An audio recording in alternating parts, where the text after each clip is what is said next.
Hello, friends. Recently, I had the opportunity to visit the Texas Civil War Museum near Fort Worth, Texas, and with their kind approval, I was allowed to video my visit. For the past few months, I've been reading the exhaustive 3-volume Civil War narrative by Shelby Foote, so this visit to the museum seemed to me to be appropriate. This museum video was made as the logical next step in my study of the Civil War and in no way should be taken as a political statement one way or the other concerning the many facets comprising the meaning of and the causes of this war, but rather a sincere study of the minutiae of what must be acknowledged as a heartbreaking American tragedy. Now, with that caveat, I present to you the Texas Civil War Museum.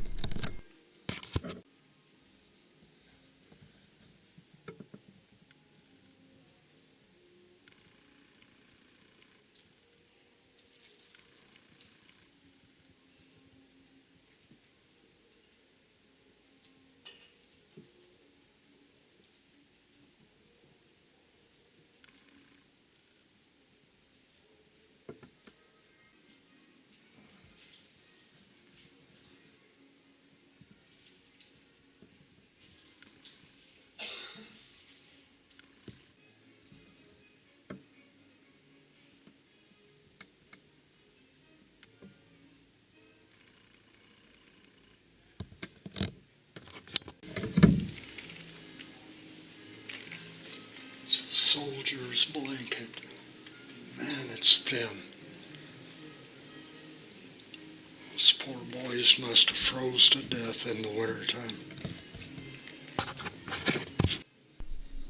These little hats were called kepis, K-E-P-I, and they were worn on both sides, north and the south.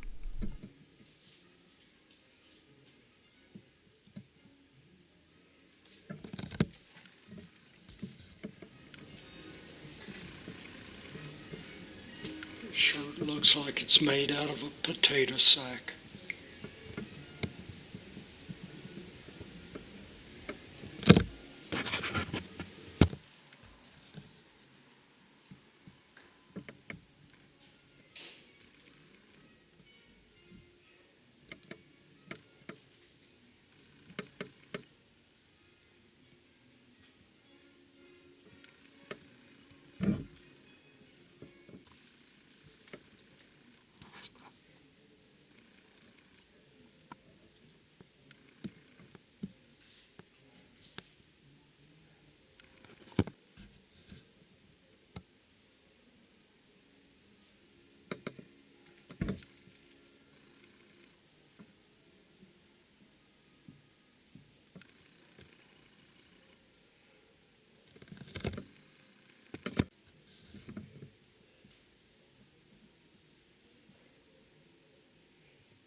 It's really amazing to me that, these 153-year-old artifacts it's amazing that they're in such good condition considering. Even the fabrics, I don't know how they've kept them in this pristine, well, not pristine condition, but in excellent condition. It amazes me.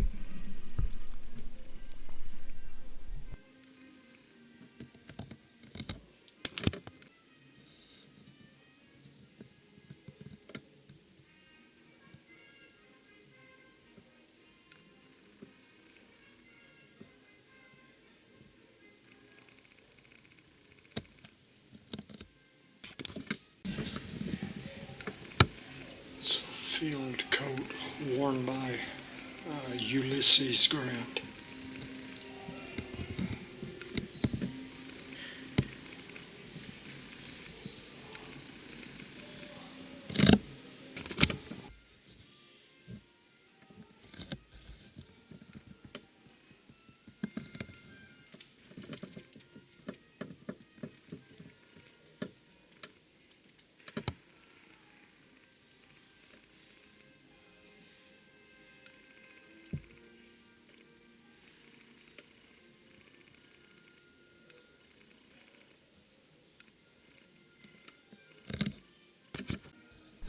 I've read that some of the drummer boys were as young as 9 years old, believe it or not.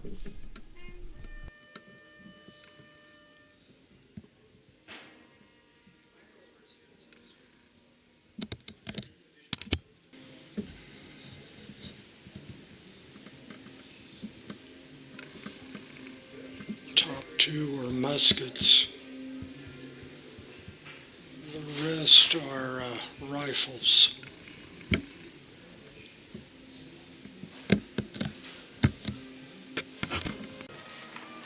It's a 1 pound Confederate Rains hand grenade.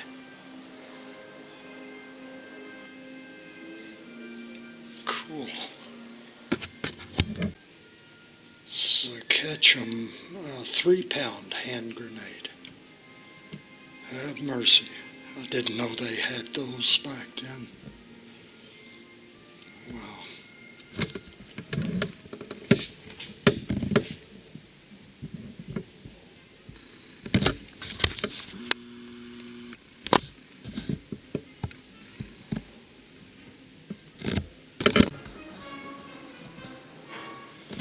Top is a Henry repeating rifle. That's a Spencer down below it.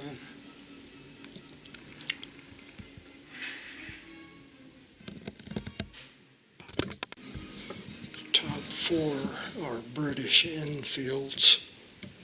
That bottom one is a Whitworth. Enfields were built in Britain, imported over here. The Confederates used them.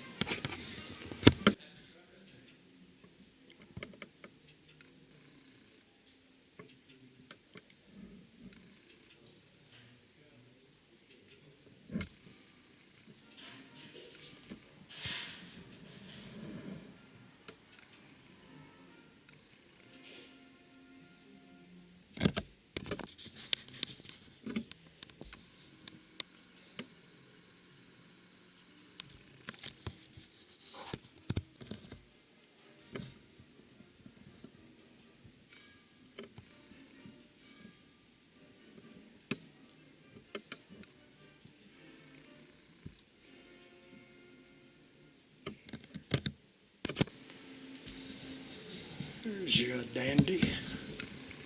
It's an officer's dress hat. This one worn by, let's see, Haldeman Putnam, New Hampshire Regiment. Cool. I don't know what kind of a feather that is, or plume, or whatever it is. Jauntily stuck in the side. This is a uniform of Major General Benjamin Franklin Butler. From what I've read, he was a cocky little smart aleck. Now he issued a general order up here that I'll read. Hang on, let me get up there and I'll read it. This is General Order number 28, Headquarters. As the officers and soldiers of the United States have been subject to repeated insults from the women calling themselves ladies of New Orleans, in return for the most scrupulous non-interference and courtesy on our part, it is ordered that hereafter, when any female shall by word, gesture, or movement insult or show contempt for any officer or soldier of the United States, she shall be regarded and held liable and to be treated as a woman of the town plying her avocation.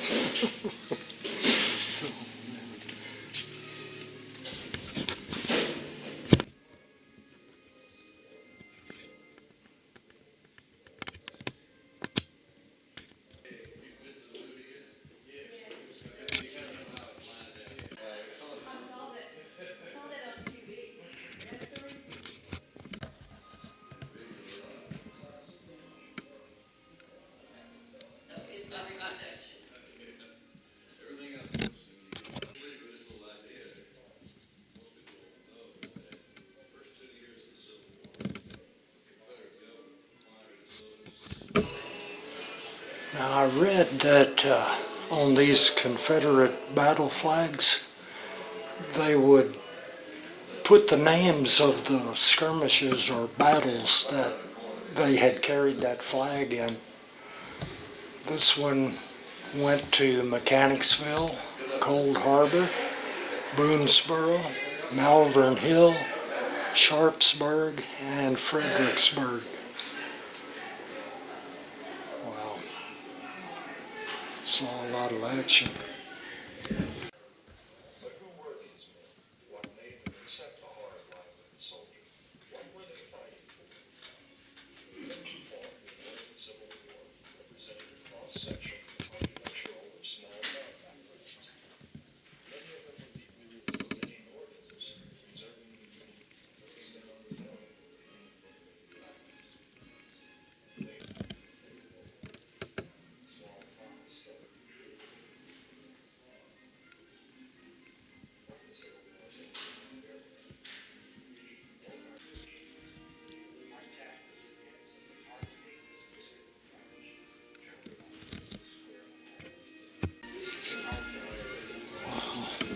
Jeb Stuart's saber.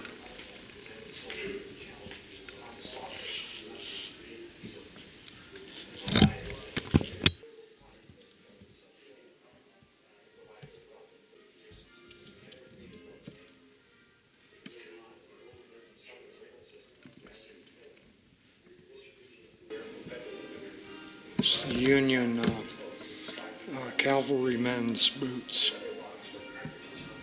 Well, I'll tell you what, the Union, those boys were so much better dressed and shod than the Confederates.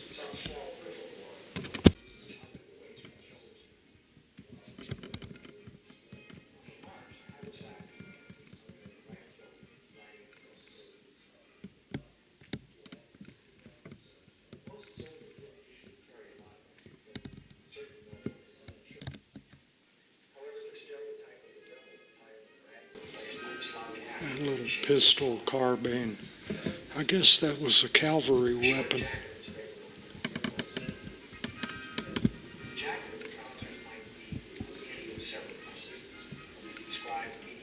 Saddle has held up remarkably well. It's a McClellan saddle. Now what does that mean? I don't know. It was designed by George B. McClellan, and it was the primary saddle used by the U.S. Cavalry during the war.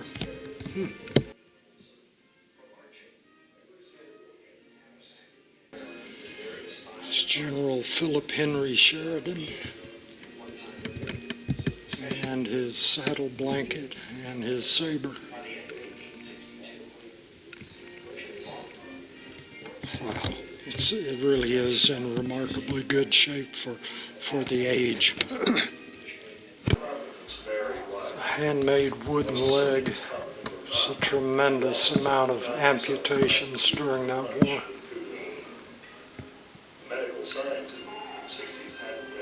Crutches.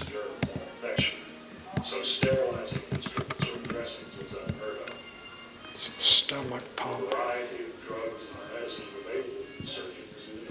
Wow. It looks Frankensteinish, doesn't it?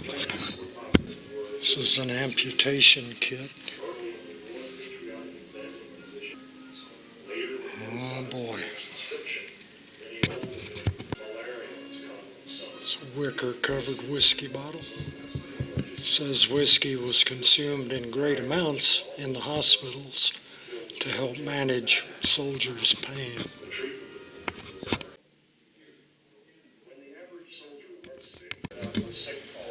And the Union amputation kit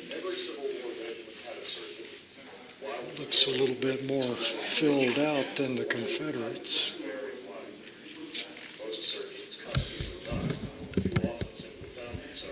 There's a Captain Hook thing, hand prosthesis. Wow.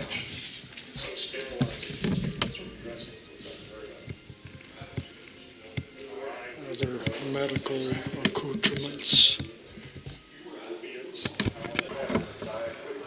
It's a wooden leg splint.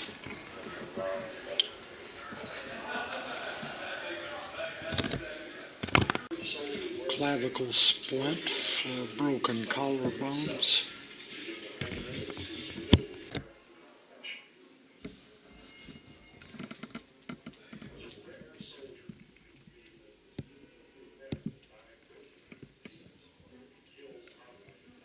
That round ball is a 9-inch shell. And then the elongated one there is, they call it the Confederate Navy bolt. It's called the Mulligan pattern. It was made for a rifled gun and weighs 118 pounds. The design delivered a maximum impact against Federal ironclads. The bolt was recovered from the James River in Virginia, where the CSS Richmond ran aground.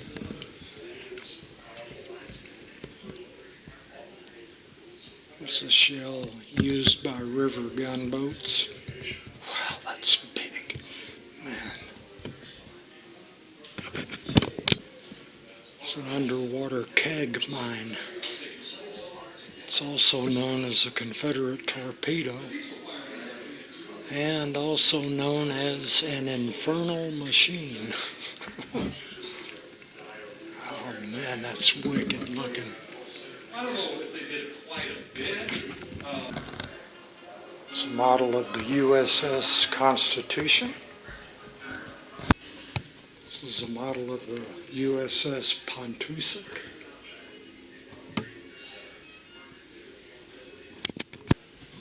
It's a lock of hair right up there of Jefferson Davis, and just below that right there is Robert E. Lee. And up here are the reading glasses of Jefferson Davis.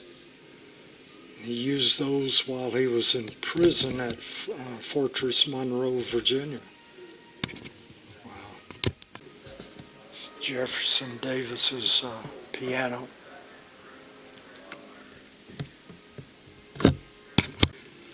This is a fireproof safe that was used in Richmond, Virginia by the Treasury Department and the Post Office.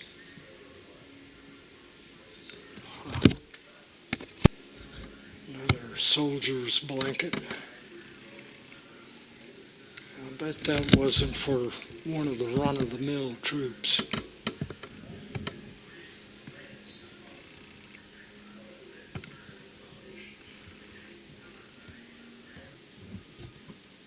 They call that a tooth extractor. Man, that's wicked looking. And a bone saw to the right. Foot.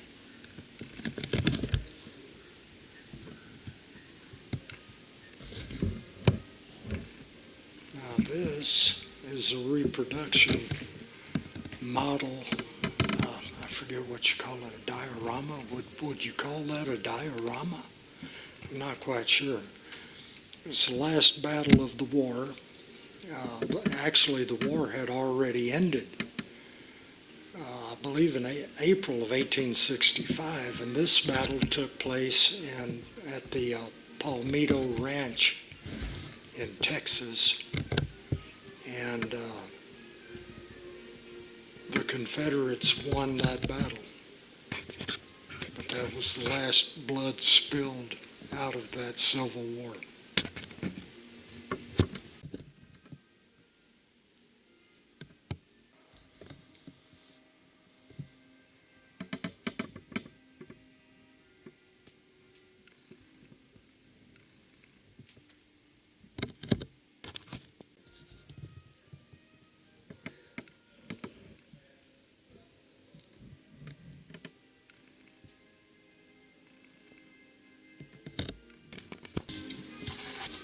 Pre-Civil War shawl, beige netting. It's got leaves and flowers. silk braid. Says it was worn by an unidentified Texas lady.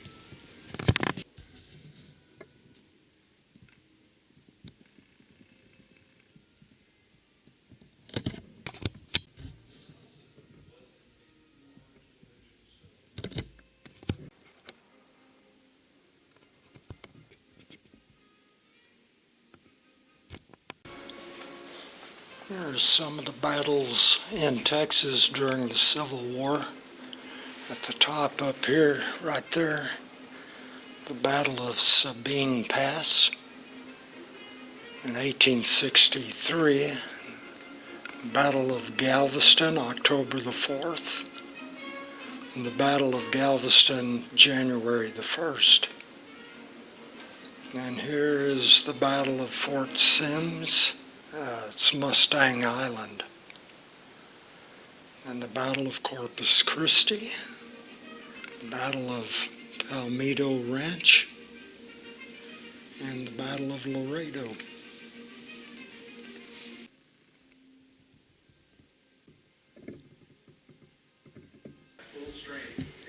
This is light artillery.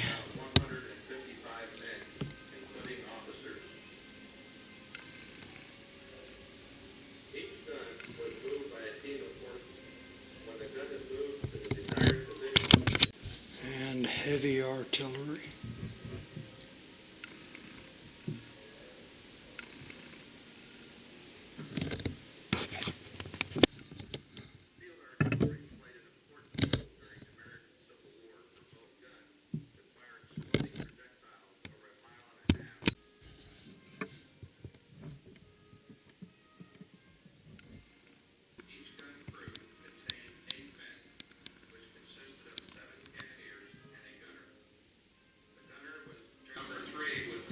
These are all rifle-barreled cannons.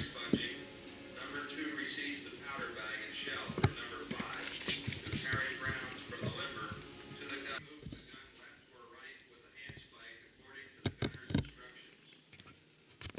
Called a priming wire down the vent and pierces the powder bag primer in the vent. It's a 24-pound mortar projectile shell.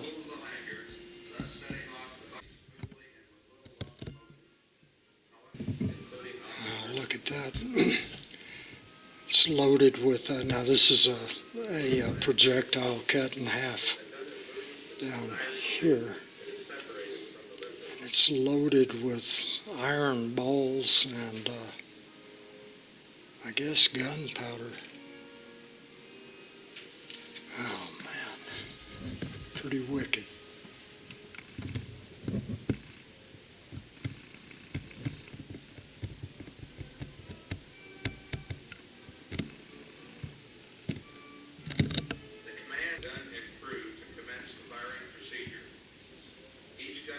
It's a grape shot right there.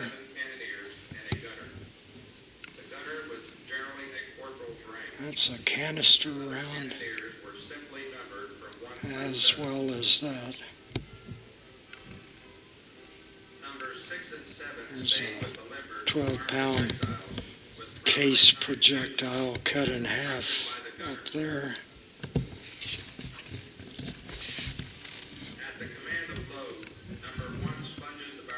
Heavy projectiles. And extinguish smoldering cartridge bag embers. During sponging, number 3 would cover the vent with his finger, protected by a finger stall.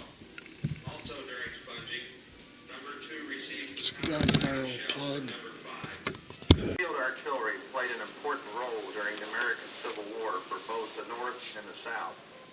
A rifled gun could fire exploding projectiles over 1.5 miles into enemy positions, while at close range, smoothbore guns could deliver a devastating blow equivalent to the simultaneous firing of 200 muskets.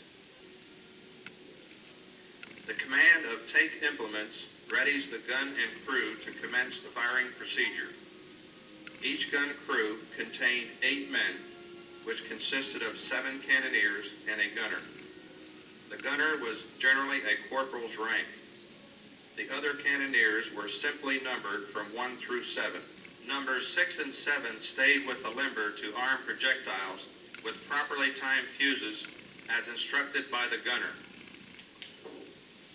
At the command of load, number 1 sponges the barrel. This is done to cool the barrel and extinguish smoldering cartridge bag embers. During sponging, number 3 would cover the vent with his finger, protected by a finger stall. Also during sponging, number 2 receives the powder bag and shell from number 5, who carries rounds from the limber to the gun in a leather haversack. The powder bag is inserted in the muzzle by number 2 and is rammed to the breech of the gun. The projectile is then inserted in the muzzle and shoved against the powder bag by the rammer.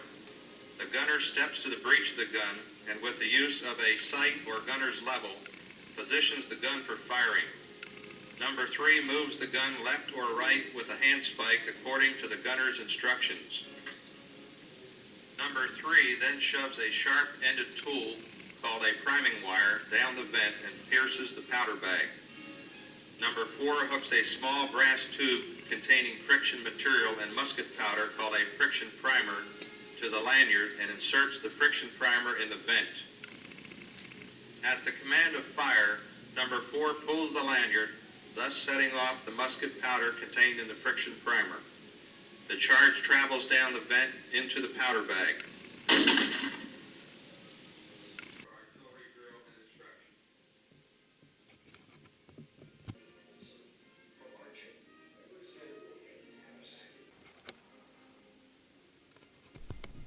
As always, thanks for watching.